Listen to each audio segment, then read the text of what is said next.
all things Wicked on this episode of the Movies Past and Present podcast.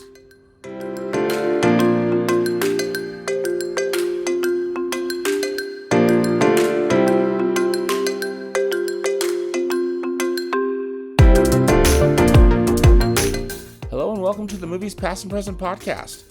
It's December 13th, 2025, and this is episode 141. I'm your host, Stanford Clark, and I'm podcasting from the Crossroads of the West in beautiful Salt Lake City, Utah. Just like my website, moviespastandpresent.com, I'll be providing recommendations, commentary, and reviews about current and classic cinema. Make sure you tune in and let's do this thing.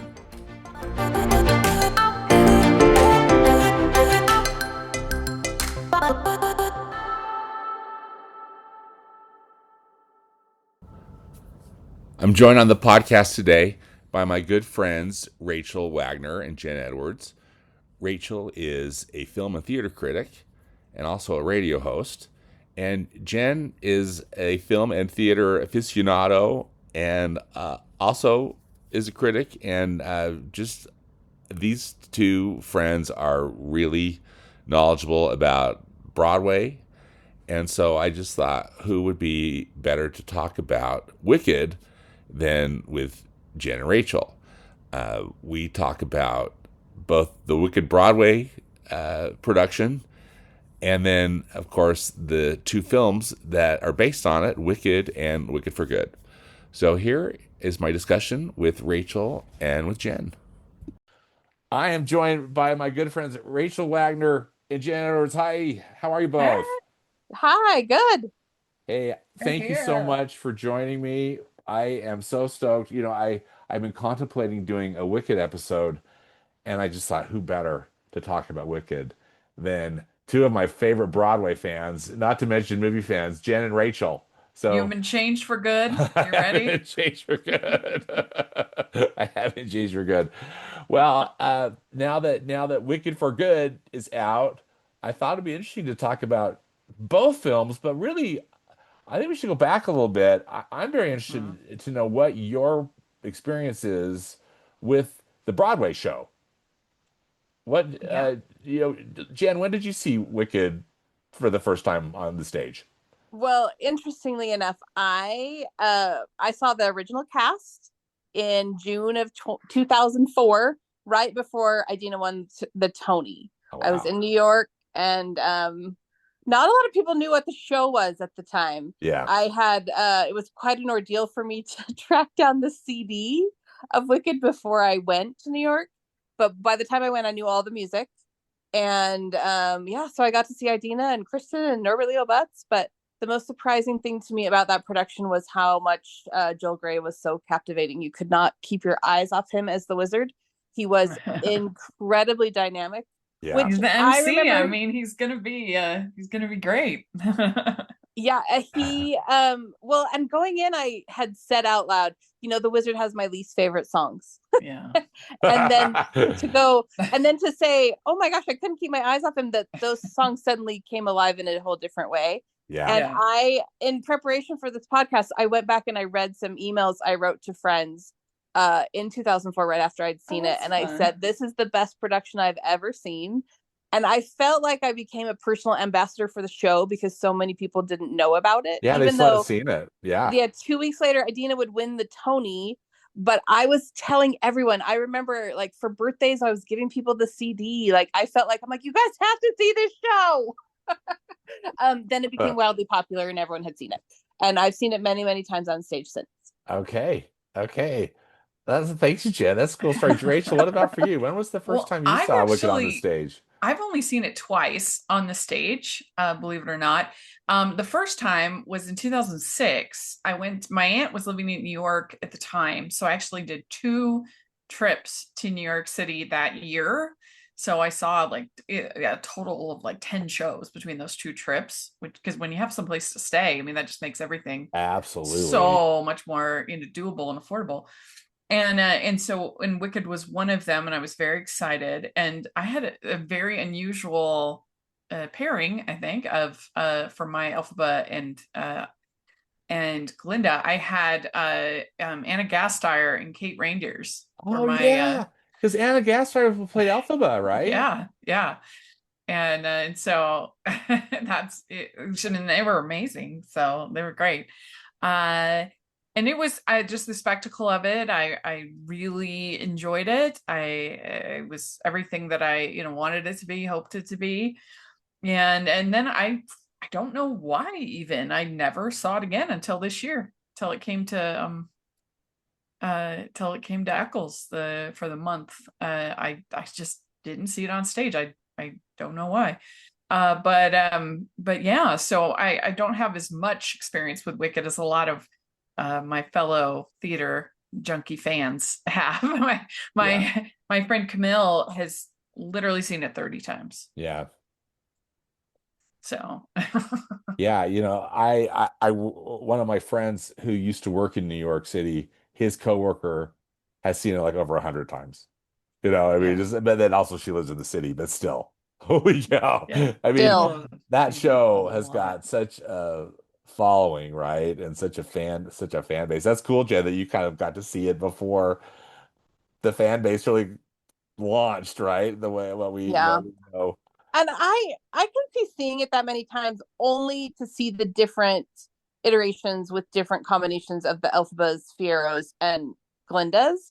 Yeah. I don't know if you guys have ever watched any of the where they do the roulettes, where there's a guy that will blind call out who's singing, and they'll just play him different Elphabas, and he'll know what actress it is. Oh no, I haven't seen It's that. fantastic, and he always gets them my 100 like almost always 100% right. They try to fool him, and sometimes we'll have like someone who didn't play Elphaba, but a famous singer singing like one of her songs, and he still gets it. It's pretty incredible. But I Yeah. just think that's the only reason I could think of to watch it that many times, even though it's fantastic.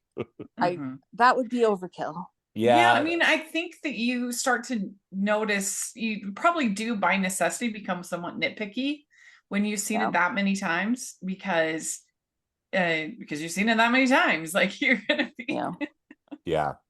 Yeah. I saw it on Broadway. I think it was 2005 when I saw it. I don't think, and again, it's pathetic that I don't remember. I mean, talk about, I took a red-eye flight, and I think I was severely tired, seeing the show. Clearly, I mean, I was.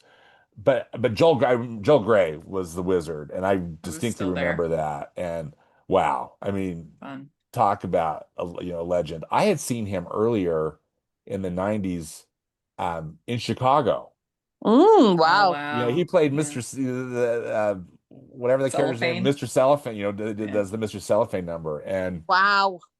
I mean, it's like, no wonder he's such a legend, Yeah, I just because remember you couldn't keep your eyes off him if he was on the stage, which just exactly. really surprised me because there's a green woman on stage, but I was still staring at him, right? Yeah, exactly. And you said the Wizard songs are not Right. the best songs in the show, right? Right. Yeah.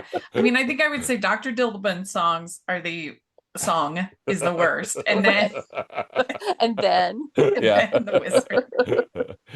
And then I think I had the soundtrack or the original Broadway cast recording on repeat. I mean, I just Yeah. listened to it over. I had that CD and just listened to it over and over again because who It's sings iconic. those roles better? It is so iconic, and who sings those roles better than Idina Menzel and Kristen Chenoweth? I mean, it's Yeah. just they're so good. I just love that cast recording.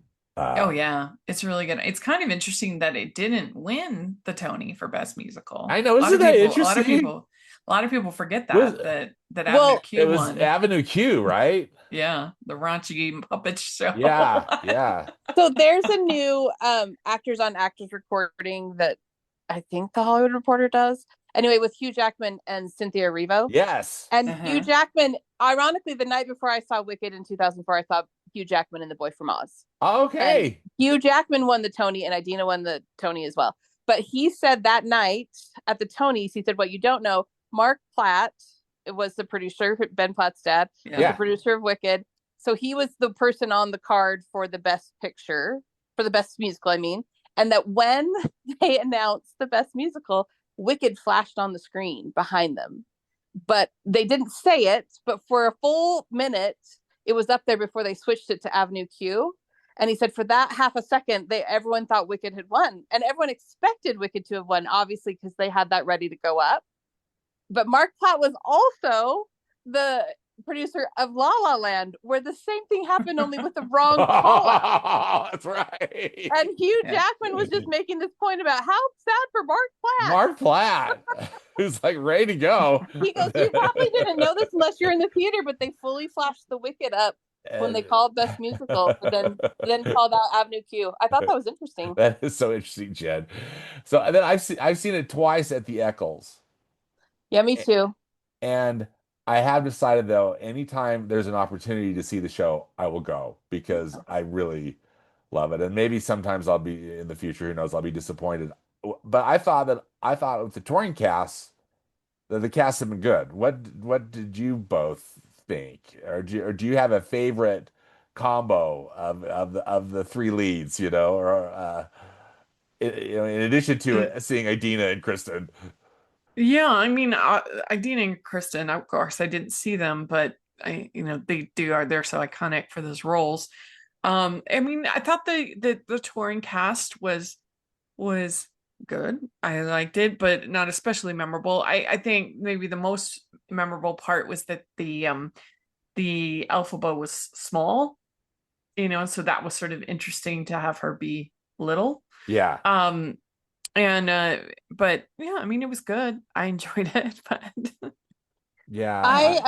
I've seen several of the touring companies, and the first touring company I saw was actually at Gamage Theater in Arizona.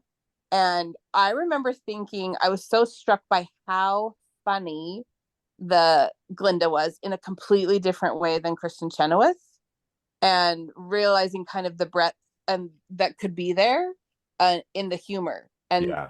how different decisions could make a difference, specifically in that role, because there is a lot of humor in it. Which also kind of led me to thinking quite a bit about when Cynthia Erivo and Ariana Grande were announced as cast in it, and I remember going, ugh, like, really?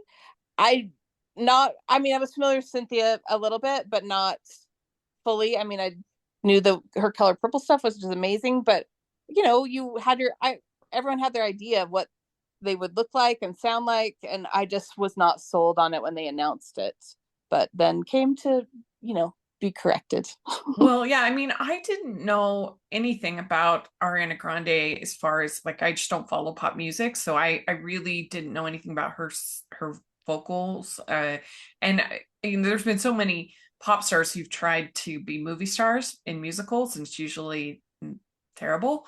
So I was, a little nervous about that and thought, is she going to be able to do it? But I was impressed with the classical quality of her voice. It didn't feel like this is a pop star singing. Like, this felt like a seasoned performer to me. Yeah, So that was impressive. I agree. And one of my friends who I was talking to about this was saying that, Ariana is such a good impersonator. If you've ever seen her, stuff like on Saturday Night Live and whatnot. And that, he felt in a lot of ways she was impersonating Kristen Chenoweth, which is not a bad thing. And I don't know if that's necessarily true, if she was trying to channel or not, but I agree. Yeah, I mean, it would make sense. But also, from interviews and stuff I've seen, she worked really hard vocally. Yeah. And it shows.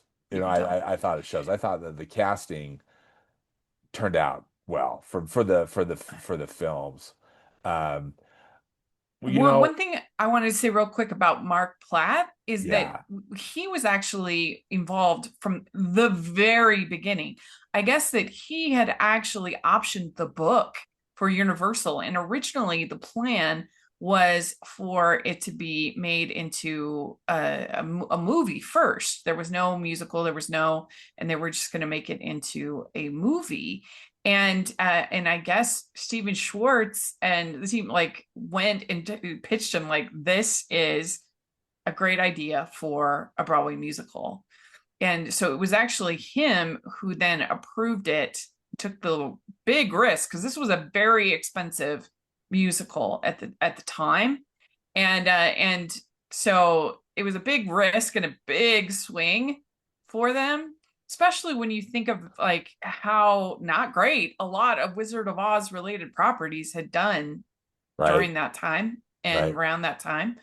And so he they decided to instead of making a movie, which would have been more of a it would have been less of a gamble than putting on, Broadway. There's nothing more risky in entertainment than putting on a Broadway show. And uh so yeah, I thought that was interesting that he was the one who optioned the book from the very beginning. Wow. Okay.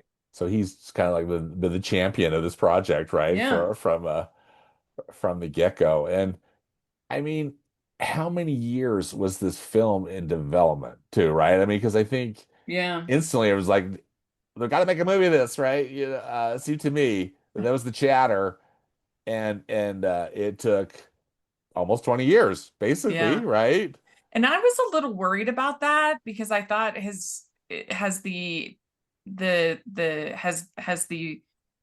peak time for the fandom as that passed, and now it's kind of like not as cool as it once was. Yeah. But it's done very well. So Well, and so when I first heard about the film, that it was greenlit and that John M. Chu was going to direct, and the stars, etc. I was a bit of I poo-pooed the fact that they were going to split it into two films. I thought it was such a greedy money grab. and I Amen. still think it was Yeah, I still think it and was a mistake. yeah, I, I mean, I've accepted it, and I love both films, and I know we're going to get into that, but yeah, I think because again, I think that like the Sound of Music, and I know that these are 60-year-old films, but and My Fair Lady, they pulled it off. Mm-hmm. They have an intermission, but they 3-hour film, and it's great. Yeah. It's a great experience. Marvels are 3 hours long. Yeah, It's exactly. Avatar, it's like three and a yeah, half hours. Avatar three Three and a half. three and change. I just think there's something about having both parts together that it works better than when you have them split up, because then you're judging it just on that second part. And the second part, and I even said this when they announced it, I was like, every Broadway fan knew that Act 1 is way stronger than Act 2 of Wicked. It's just everyone knew, and so they were like, "Why are you doing that? It makes no sense." And it really, it wasn't a deal breaker. I did enjoy it, but I left thinking they shouldn't have done that. That was a mistake. Yeah, and I know it's gonna make him buckets of money, but still, I don't know if the two parts still. Well, I'll What tell do you you this. think? What do you think, Jen, about the two parts? I can't tell you a part I would have them take out. Yeah, good point. But I still agree that they're better together. So I always encourage everybody to watch the first one before you go to watch the second one, just so it's fresh in your mind. But I was against it from the beginning as well. And just money grab or not, it's really hard to have them a year apart and keep the story kind of cohesive. Mm-hmm. From the beginning to the end, and because that second act is just such an inferior act. It just is, because the first act is so spectacular. So I was like, what are they going to do to make that more palatable? And I mean, they tried, they really did, and I thought they were successful, but still I couldn't tell you what to take out, but I still think they could have got it down to 305 maybe. That's right. With an intermission, old school intermission. I think there will be a lot of people who will just watch the first movie. I mean, it really kind of ends like fairly. I don't think it's like a huge cliffhanger. She's going off. She's doing her own thing. She's defying gravity. Glinda's staying there. I don't. It's not one that you'd be like completely unsatisfied. I think there'll be a lot of people who I'm just going to watch the first movie. Yeah. That is really good. That's a good point. So here they finally decided to, again, just do this two films though. And we saw the first film. Didn't we go see it together? I can't remember if we. I can't remember. I can't remember what I had for lunch. Let alone. But anyway, clearly though we all saw it around the same time though, right? Kind of opening weekend or just before. What were your thoughts of the first film? What was your experience with the first film? Rach, why don't we start? Yeah, tell us what do you think? I loved it. I loved particularly Ariana Grande and her performance. I thought was just so lovely. It really reminded me a lot of of Barbie and Barbie's in that performance, Margot Robbie's performance in Barbie. And we just don't get enough of those kind of performances, those kind of characters, and for my money at least. And so I really loved that. And I just I loved all the songs, and it was great.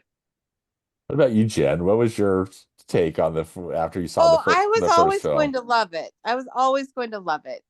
And I got, schooled that Ariana and Cynthia were the perfect cast. They were perfect, like the perfect casting.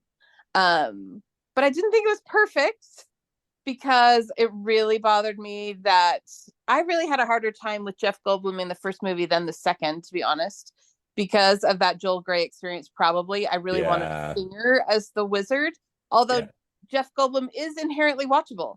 But also worse than that, the Madame Morrible, even though I love Michelle Yeoh and she is the perfect sinister actor piece, not a singer. And the fact that they had Keala Settle staring at her as Miss Caudle, who can play sinister and has an incredible voice, I wanted them to swap really bad Yeah. because I just wanted someone to be able to sing the Madame Morrible parts, even though, again, Michelle Yeoh acts it fantastically. I thought it looked incredible. I could not get over how much I loved being so close to it. Having seen this stage show so many times where you just can't be that close to it. You can't even see them that big, if that makes sense. Yeah. So it felt so cool to have everybody big and being part of it and right, like, so I could almost touch it, if that makes sense. Oh, That's a absolutely. very big thing for me. But I could not get over. And funny that you mentioned Ariana. I thought she was funnier than I could have possibly imagined. I thought she was so funny, but I thought the first one was Cynthia's movie. And to be honest, I didn't love Jonathan Bailey, and not because he couldn't sing well or dance well, but I thought for whatever reason, every time he came on screen, he looked too old. He looked older than both of them, even though they're all in real life about the same age. And I just kept thinking, he just looks too old to be Fiyero. I just kept thinking that. I didn't think it at all in the second movie, but for whatever reason, I thought it in the first. Well, because he does look old in Yeah, in that movie. I think he's so charismatic and does such a great job. But yeah, he's old. yes, He's old. Yeah. yes, Yeah, I mean, I agree. I agree. He won me over, but yes. all three of them were too old for the roles, to be honest. Well, good point. You Yes, say, but I yeah. only thought that about Jonathan Bailey when he was on screen. Like Yeah, I because just every time he entered, I thought, "Oh my gosh, he looks so much older than everyone." Ariana and Cynthia could pull it off just with based Yes, on yeah, but yes, yeah. Uh for me too, I was so dazzled by the direction and the yes. production design and art direction and costumes. I thought that they made it just felt like an old like an MGM musical from the 50s in a lot of ways, just because it was so big. And I love that. And I know that there was a lot of CGI in it, but I think they made a lot of practical sets and it looked so great. And to me, what did you think of did you like the art direction or the production design of the film? For the most part, I did. I do understand the complaints that some have voiced about the lighting. I get Yeah, the it. lighting, It is people were complaining hard about it too. is Yeah. pretty harsh in certain ways. What's the complaint there? What is this? Well, the one Oh, for you first, Rachel, yeah. well, there's a lot of scenes with the characters having a lot of backlighting and things looking like very uh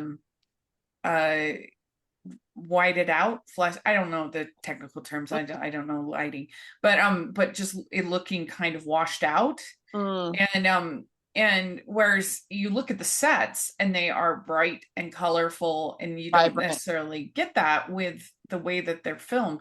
um it didn't matter that much to me because I was having so much fun with the music and the characters and the everything that was happening. But I do understand that probably could have been better.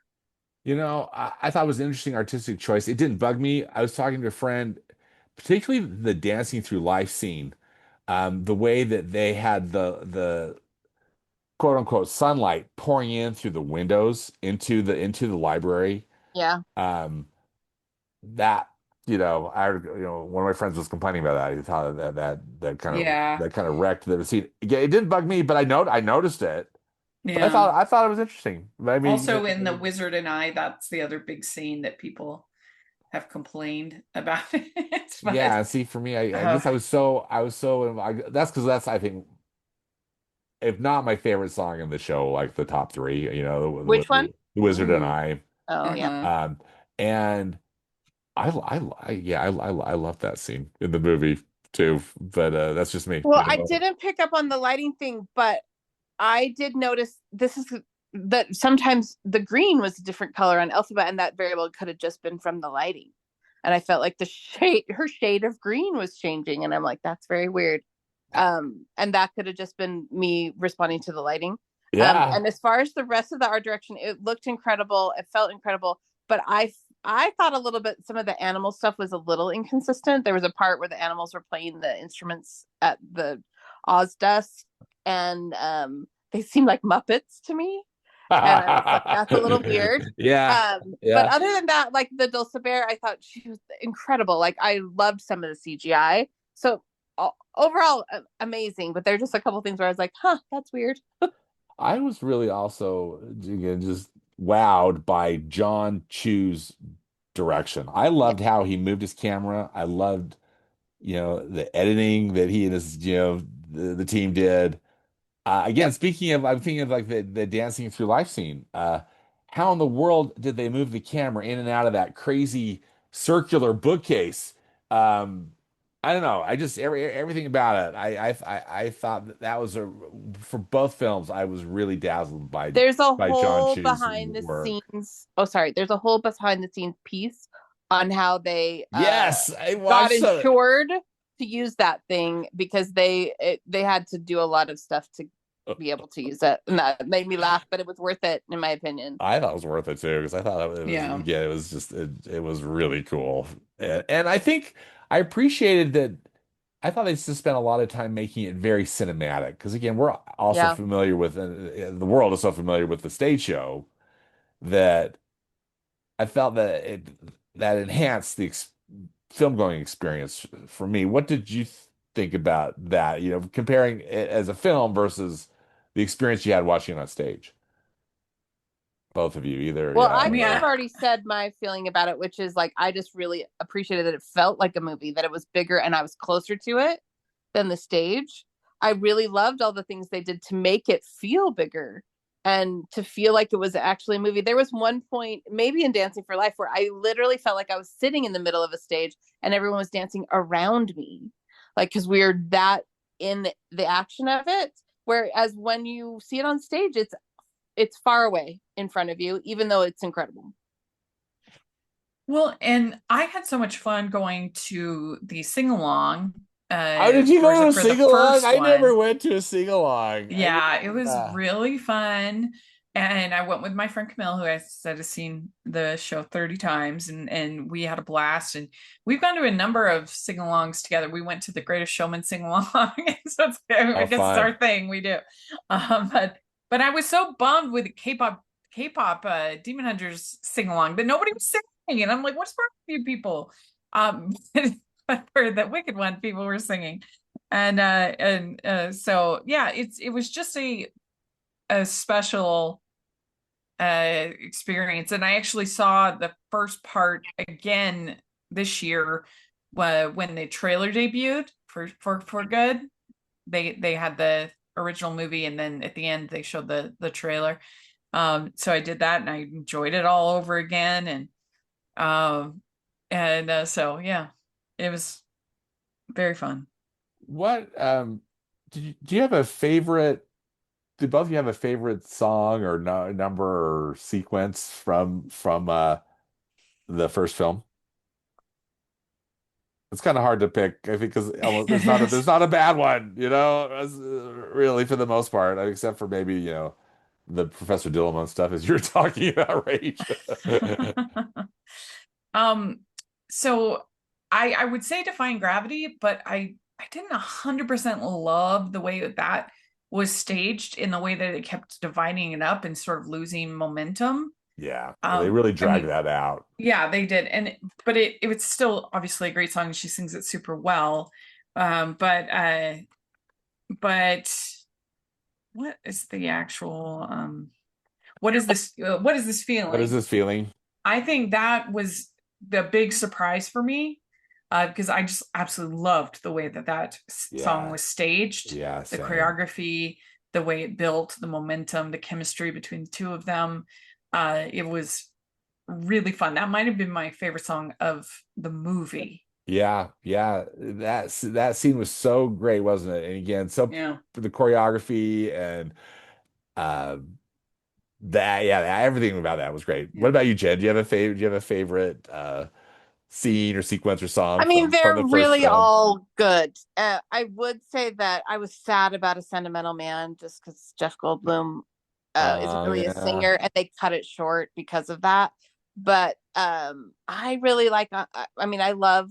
What is this feeling? Might be my first, but I'm not that girl is really a close second for me. Okay. And I really thought Cynthia made it emotional and made it her own. And my gosh, can that woman sing? Yeah. I mean, Popular is my favorite, just Wicked song, period. And I loved And her Ariana made it Christmas. It so was really funny. good. Ariana was great, and that was, again, was great set costumes. Yep. Everything about that was so fun. Yeah. Yeah, that was really good. I I think, as I mentioned, The Wizard and I is probably my my favorite, but I thought Dancing Through Life, again, I'm still just in awe of how they pulled So that many good scene Yes, off. songs. the production of that was incredible. And Defying Gravity, I'm with you. It kept going, but I was just enthralled the whole time, and I loved.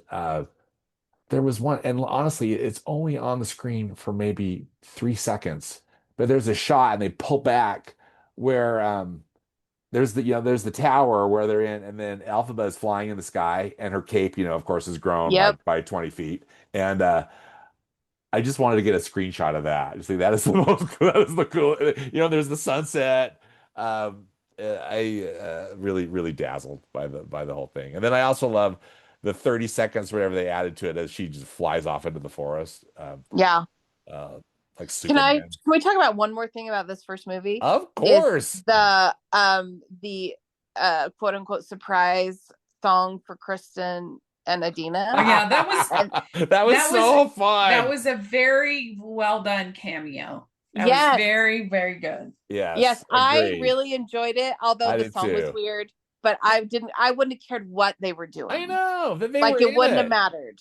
I'm glad they got to sing a couple bars. I'm glad they got to get all fancy and be part of Oz. And I just was so excited that they added it, because when we talk about putting it into one, I really mean it when I say there's nothing I would take out, including some of these fun things they added.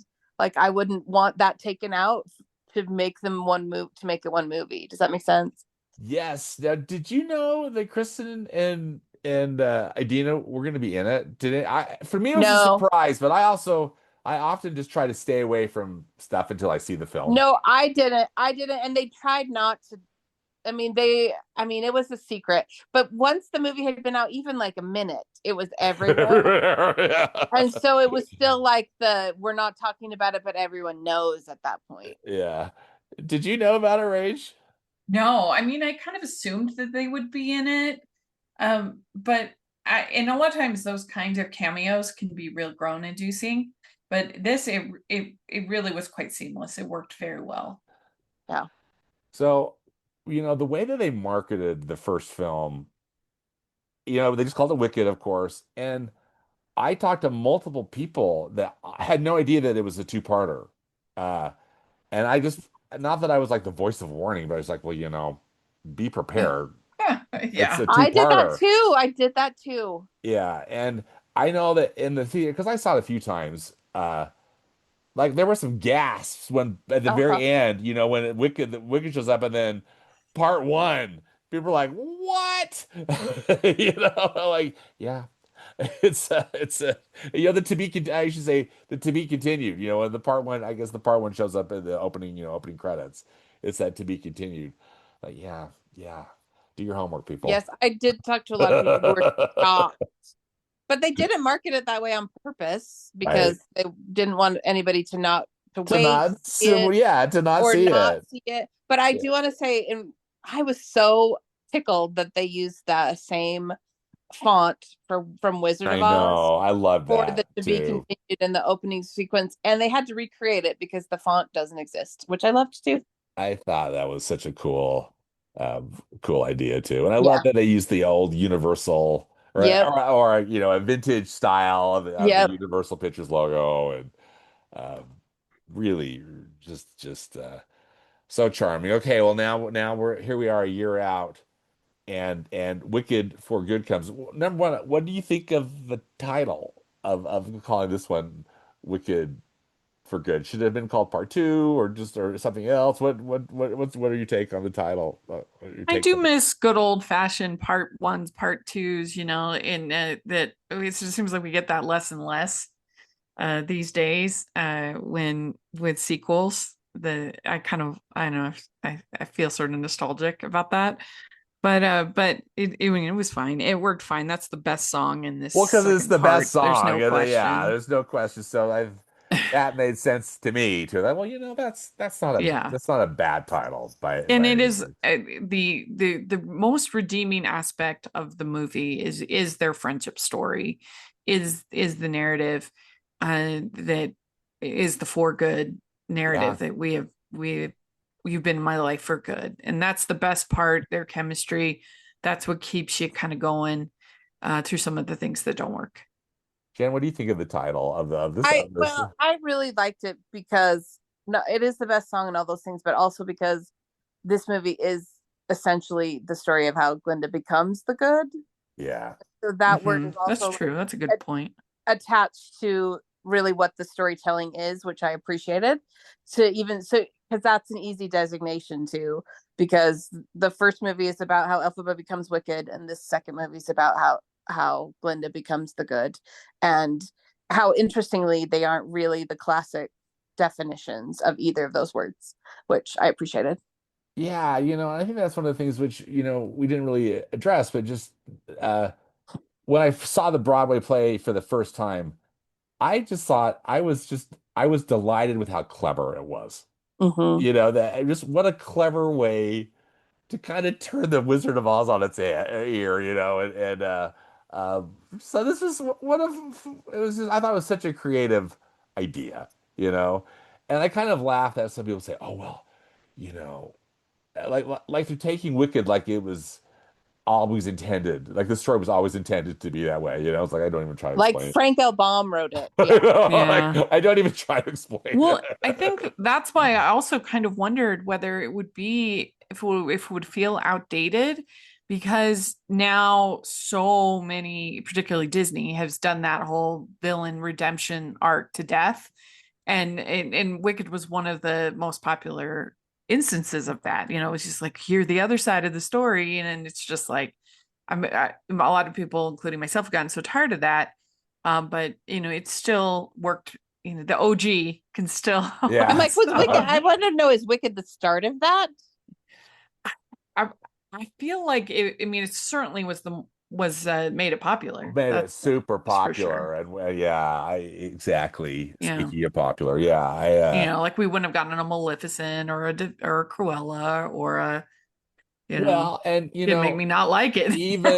even Frozen, which I think Yeah, in a lot of Frozen. Oh, ways is like totally. Disney's True. take on Wicked, Yeah. or that Wicked True. heavily inspired them just kind of adapting the Snow Queen story the way they chose to, that's just me. But Yeah. the so let's dive into some of these story things that really got added to pad up this second act, which Yeah. again that we all expressed kind of skepticism about how in the world are they gonna, why did they make the second act into its own film? So we got that opening scene where the action scene where Elphaba comes in and frees the beasts of burden, Yeah. while they're building the elevator. What did you think of that sequence? Uh, Well, for me, most of the attempts to tie back into Wizard of Oz fell flat in this movie. I feel like I kind of wish that they had just sort of treated this like fan fiction and not really cared that if because there's so many things that when you start thinking about it, it just doesn't make sense. Like if she's the savior of animals, why would she have threatened Toto? That makes no sense. Like, why would Well, she she have? lit the scarecrow on fire. Yeah, so I was just gonna say the white multiple times he lights the scarecrow on fire, so it makes no sense. And the behavior of the Tin Man makes no sense in the Wizard of Oz. If he's supposedly black, the relationship between the Scarecrow and the Tin Man makes no sense. And so it starts to kind of unravel.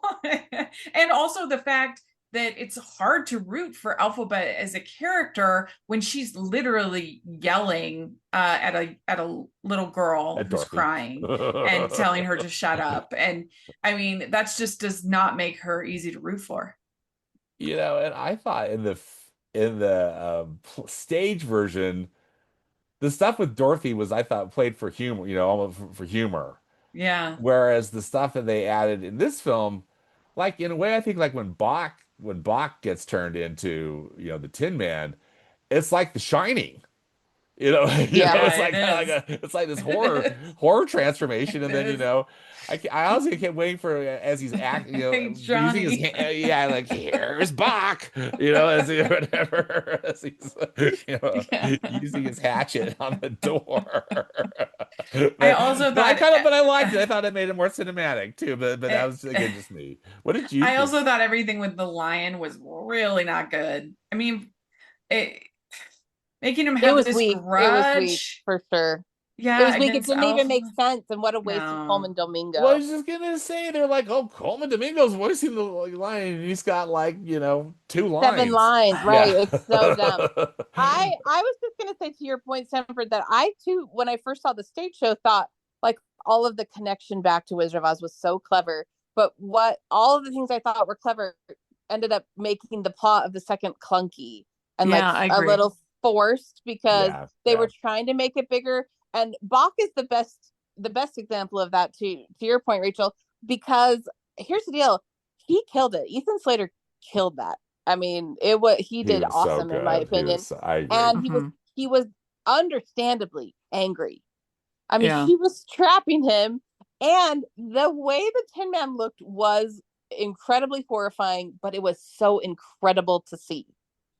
And I wouldn't trade that to make it more palatable to the story of the Wizard of Oz, but they still adopt that and it still makes that just felt really clunky that they are now echoing back to a story that it doesn't make sense for, which is what you were saying. Yeah, But that's why I think they should have just gone all fan fiction. Like this is totally its own right. thing. This is what do they call it in comics? Like Elseworld. This is like Yes. Yeah. yeah, that Yes, so it's that you certainly didn't not even it's worry certainly about not that. canon, right? It's Yeah, they should have gone it's sort of once upon a time with it, right. of like But this I is don't know just how you would, because I mean, you could still have Buck turn into a Tin Man, but you can't separate the connotation there. You just can't. Let's tackle the new songs. What did you think of the two new songs that were written for Wicked for Good? Jan, let's start with you, if you know. I didn't. I mean, here's the deal. Ariana can sing the phone book. Both of them could. The Girl in the Bubble was fine. I kind of loved how it was shot all pink. It was 100% like 3 minutes of pink. Pink, everything was shot. And it was also a little sad. I was talking to someone who has never seen the stage show, who saw the movie and said one of the points they cried the hardest was in her singing "The Girl in the Bubble" because it's sad and it's a good reflection. But I didn't love the song, but I yeah. loved the "No Place Like Home." It's maybe the only echo back to Wizard of Oz that I really loved. I liked the song. I thought it was fitting for where it was. It was a little weird with the animals and how it was shot, but I really liked it. What Yeah, about you, Rach? I agree. I there were things I liked about that bubble but song, but I just kind of thought it was Eh. silly. I didn't love the lyrics. Not Steve Short's best day. But no place like home. That was I liked that. I thought that was nice. If somewhat forgettable, but it was nice. The biggest change as far as music that I think really worked was the decision to have Glinda in Wonderful. Yes. because then she's kind of, it helps add a lot of warmth and understanding to her character, because she is then so hopeful that the three of them are going to find reconciliation. There's sort of an appeasement about it that she then gives her. It helps make her character, you feel more sorry for her, because she's just had her hopes up that everything's gonna be okay and everything's gonna turn out. She still sort of believes in the system, that the system can work, the political system, and that she can work within this. She doesn't have to be like Elphaba and be outside the system. She can be in the system, and so I think that really, really worked with the three of them in that song.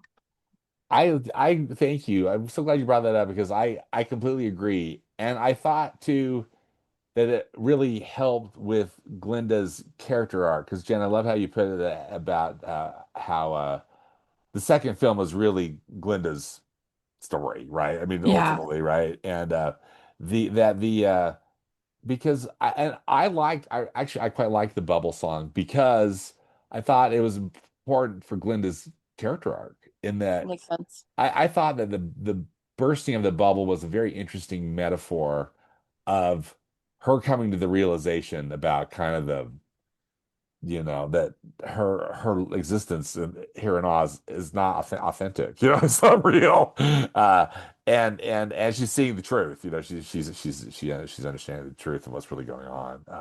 So and also thought again, shout out to John Chu because in those 3 minutes of pink, Jay, that you're talking about, Yeah. it's those interesting reflections. Like, Yeah. she's looking at herself in the mirror. It's like, however he filmed that, I found to be very interesting. Yeah, So, it was. so What did you think about the ending with Glinda? Because now she can all of a sudden read the Grimoire. Does she have magic now? Like, how I what? interpret that, Rach, and again, I'm so glad you brought it up because I want to talk about this too. For me, I interpret it as Glinda being able to see that Elphaba's alive. Uh, But the that book was well, the book glowing. Like opens it was. and these two hands, kind of are glowing, if I'm not mistaken, was the visual. I mean, it was quick. Uh-huh. It was That's how I it was interpreted from it. the I could be poster. wrong. They did that from the poster. Oh no, Did you guys? no, it was when she's actually that very last shot from the poster actually, which I want to talk to you about as well. It's the shot where um the like the, Yeah, the no, I know what Grimoire you're talking starts about. the starts Grimory glowing. starts It's like she can glowing. read Yes. it, and it's like, is she magic now? Did something transfer? Did like Elphaba sort of bequeath her power onto We her, need to or talk to John Chu. I personally interpreted it Let's as it call him. was I've it got was him a on message speed from dial. Elphaba. It was a message from Elphaba saying, "I'm alive." Let me call my friend John Chu. I've got him on speed dial, and let's let's just get ask. John on the line Yeah, let's get here. John on the line. I actually totally understood it completely differently than both of you, which is What? so How did interesting you interpret it? because I kind of felt like the message was you can learn this. Like I believe you can become like me. Like I just felt like it was this vote of confidence in Glinda that she could have that power and she could learn it and that it would be a slow go, but she would get there. I could see that. I could see Yeah. that. I wanted to say one more thing too about this whole thing, which is um I was talking to a friend of mine and we were talking about and they made this interesting point that Fiero and Glinda both love Elphaba, and that's a lot of what this movie is. But they have decidedly different approaches to loving her. That Glinda, because she has this hope and belief in the system, wants to bring Elphaba back to and in it and find a way to make it work because she now has Yeah. hope in the system. And That's then why bringing them into Wonderful worked so well. right. And Yeah. then Yeah. but then Fiero is fights against it and then fights against it with her. And it's a totally different approaches for the same amount of large love for this person. Yeah, And that's what an true. interesting thing that is because that's how it works in real life too sometimes. Like some people are wanting to bring, someone back in and some people are wanting to help them be out. I just felt like it was a very interesting like study in just how people care about people who are Yeah. taking a different path. What did you Anyway. think? Yeah, that's great. Thank you for sharing that. What did you think of that final shot? That's the homage to the original Broadway poster slash, marketing art, playbill cover, etc. I thought that was fun. That's the kind of Easter eggs that I think are enjoyable, that aren't distracting. When it becomes too much, like, and this is a weird example, but like in the Happy Gilmore 2 this last year, Yeah. like there were so many Easter eggs and hints and Yeah. wink wink to the previous film. And Right. it just becomes distracting at a certain point instead of adding, a sort of character and personality that you like to see. What did you think of it, Jen? I'm not gonna lie, I'm very smart, but I did not connect it to the poster until I read that later. Yeah, I agree. I have to I admit but that's I instantly did. Which go figure. but I did enjoy that they ended on them because, as we've said here, the whole entire arc of this story is really about friendship and about these two women who I felt like had more chemistry together than any two pairings of any other characters, including Fiero and Elphaba. That it was their chemistry that really makes the whole story go. So I was yeah. happy that it landed there. And whatever message it was bringing or whatever echo back it was taking us to, I was like, that's great. Well, especially after, Cynthia had that that fit that she'd raised about the fan poster. Yeah, yeah, Yes, So yeah. that was kind of a nice thing yeah. for them to do. One thing I wanted to mention too as well is that for the For Good song, which the best number right in Act Two, but also just such a wonderful song anyway, right? And really it just brings the whole story together, right? And it culminates in that. I loved how that was filmed. I could just because they kept, John, you kept it simple. That kind of beautiful, subdued set, and it was all about the actresses. It was all about the performances rather than all sorts of other Well, and CGI or other stuff going on. What did you? Yeah. But what that was my opinion. What did you I both loved think how it about was it? performed. I think that for me the biggest difference between the original kind of stage production uh vocals, even though they made them all their own, the biggest difference for me was in For Good because they did it decidedly more emotional because they could. That it made it more cinematic, it made it bigger.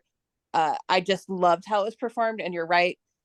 John Chu keeping it simple, it's highlighted that even more. I didn't think that song could be more emotional, but it was. Yeah, it was emotional. Yeah, Yeah. I agree. I found it to be just an incredibly satisfying conclusion, really Yes. Yeah. to the film. Uh, what overall that did you have okay, in addition to For Good, is there another musical number or sequence in We have For Good not that you talked liked? about my favorite moment of that whole movie is the fight that they have because I have never laughed so hard in my entire life, That was except for hilarious. when Linda runs across and just takes a leap and jumps on top of Elphaba. I was laughing so hard. I don't know why they added it, but I was so happy that they did because Well, that whole sequence to me was so funny. I loved it too. I loved how Ariana was manipulating her magic wand or her fake wand, Yes, and then making fun like of it's a her saying, "What is baton. that? What is It's a martial arts thing. that?" Making fun of the cackle, like the whole thing. That whole thing was so funny because if you've ever had a best friend and you've had a fight with them, like it just goes like that. It's just ridiculous and huge and just it was perfect. It was great. I What agree. what did you think about the change they made to Nessa Rose's character? Because they have an actress who is wheelchair uses a wheelchair, and so they had to change it to not Alpha, but the power in the shoes causing her to walk. Then they changed it to causing her to fly. And I don't know, they're like her, and her character was more of a maniacal, even more than Yeah. in the Then stage. in the stage, Yeah, yeah. there's more tyrannical, colder, crueler. Um, yeah, I mean, I don't think I wish that actress had been. She was a little flat for me, but I thought it was interesting choice to have her flying. Yeah, I thought that was an interesting choice too. Again, that whole scene was Yeah, interesting. And again, how again, for me, how they kind of went horror movie on it with the Yeah. transformation into box transformation. What did you And think of it, she's Jen? keeping all the munchkins I can't leave. yeah. Yeah, right. And I mean, she was more sinister than Morrible in this Yeah, movie to she me, was. which is huge. But my thing, I think the reason it is significant to me is because on the stage show, that scene where Nessa Rose actually walks and the shoes make her stand up yeah, is so visually memorable. And Yeah. so have right. that absent that the flying doesn't do the same. And I applaud them for making a different choice because and oh my gosh, how horrible would it have been if they had tried to show her walking? Have make her walk. That would Yeah. have been a nightmare. But I'm just saying it wasn't as visually memorable the flying just wasn't.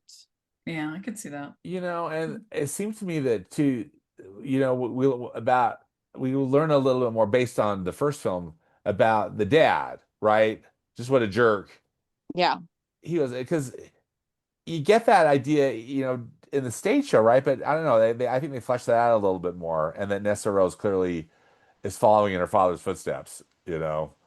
But that's just how I I interpreted do it. think she did well.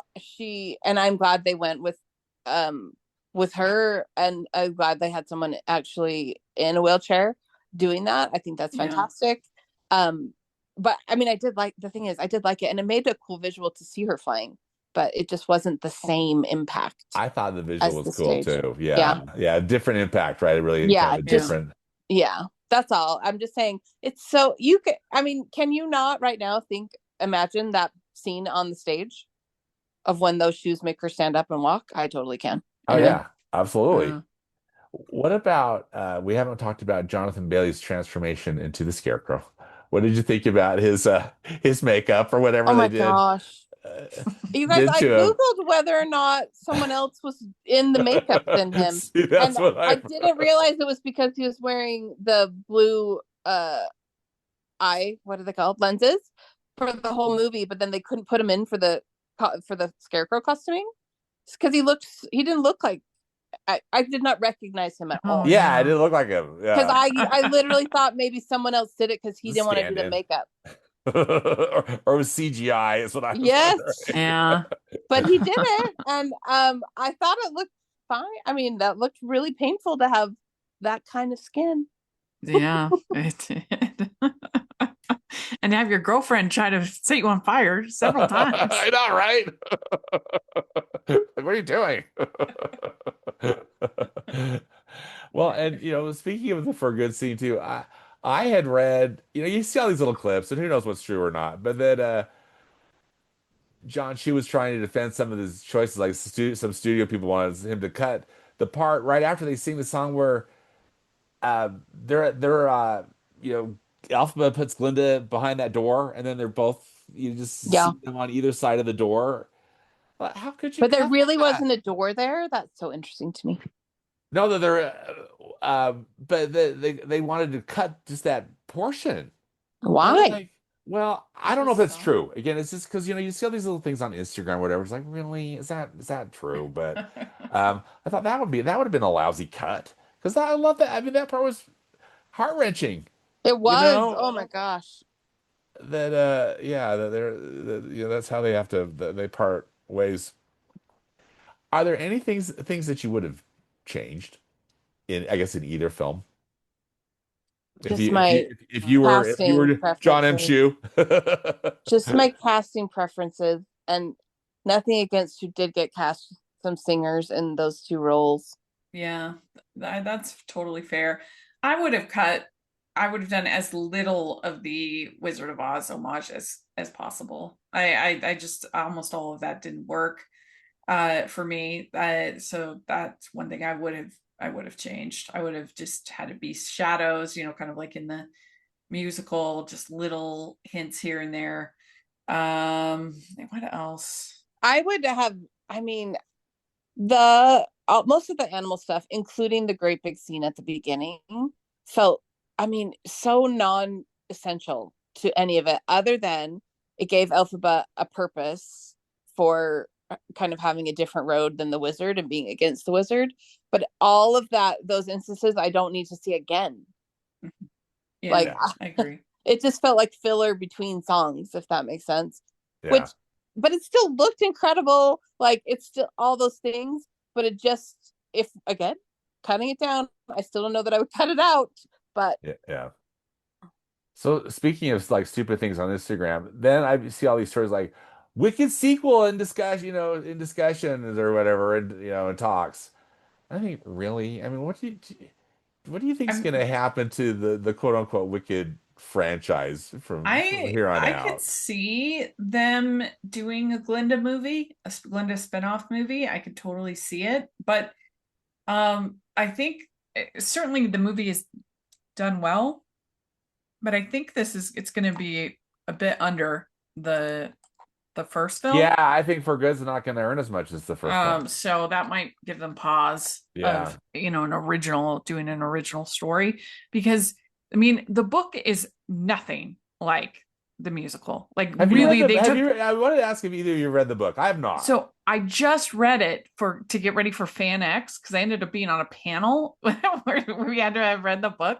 So I just read it in September, and I mean, it's it is all the animal stuff. All the animal stuff. it's wildly different. It's way Yeah. more about Elphaba and her parents and politics, and Glinda's really not in the book that much. The first book, at least, which is the only one I've read.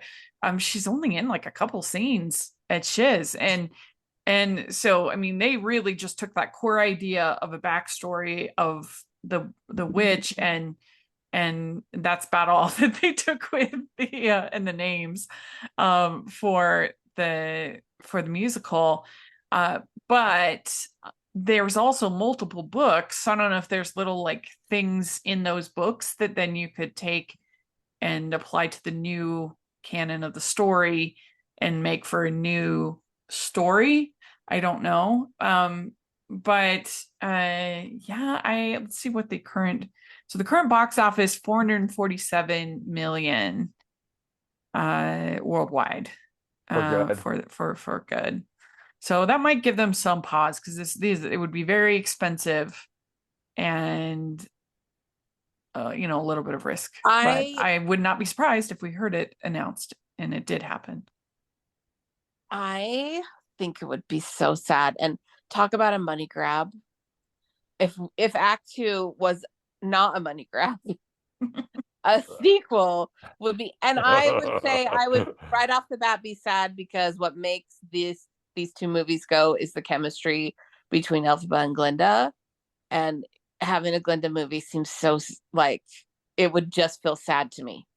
The first movie made 759 million. Yeah. So this is it's going to end up, I think, quite a bit under Yeah. that first movie. And I wonder how much, if it's really going to have legs. I mean, we'll just have to Yeah. see what happens. If it's, I mean, if people will still see it throughout the month and over the Christmas Yeah. holiday. I really don't want don't one where they think find a so. reason to bring Elphaba back either. Anyway. Yeah. Yeah. I think if we were to get something, I think it would be a Glinda movie. I think that's the only thing that makes sense. I agree. Okay. Agreed. I'm putting us all on the spot, but what would you rate both films? And I don't know if we want to do letter grade, stars. I'll defer to you, Rachel, our professional critic. Let's all three of us rate this film on whatever scale, Rachel, you'd recommend. Well, some people got upset that I gave it a B on the movie show, and because I had so many different critiques. So I thought you didn't like it. I did like it. I just didn't love it, and I think a B is a pretty fair For example Good. of that. I mean, the first one I gave a high A to, Yeah. But so maybe I should have said B minus. It's somewhere in that realm. I still think it's watchable. It still has some good songs. It has I love friendship stories. And so I like that aspect. That worked pretty well. And I like musicals. So even though I see flaws, I still overall enjoyed it. And I would give it like a 7 out of 10 or like a B minus.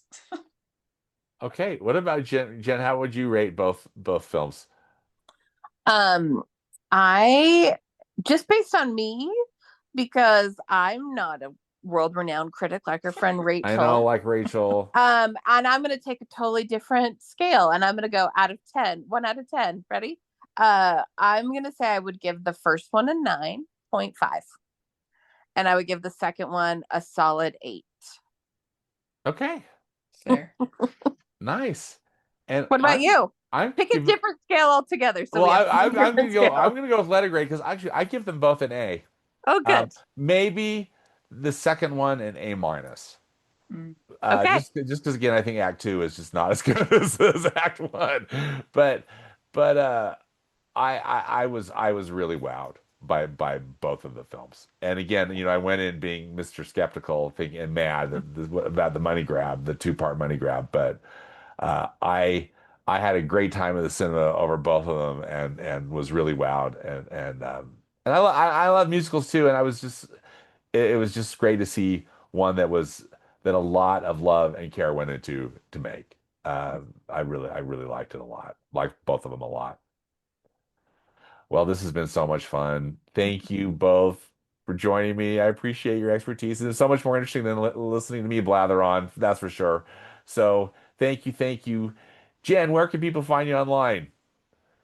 On Instagram at Jen's Take on Everything.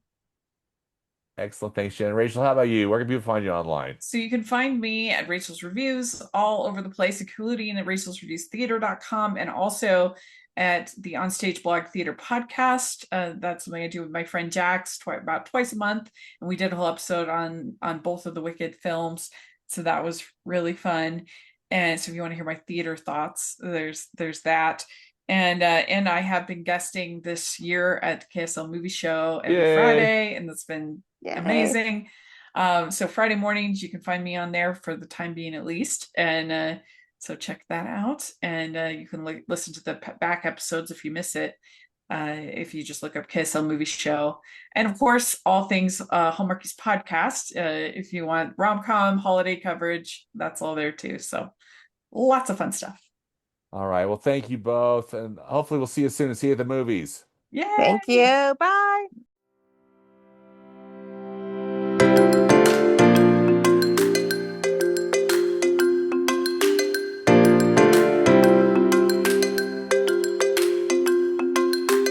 Well, that does it for this episode of the Movies Past and Present podcast. Huge thanks again to Rachel Wagner and Jen Edwards for joining me. Subscribe to the podcast where you listen to podcasts, and follow me or send me feedback on Instagram. My handle is @StanfordClark. As always, I hope you'll enjoy some good movies this week, whether they be from the past or the present. Thanks again for listening, and until next time, be safe out there and dedicate yourself to the truth.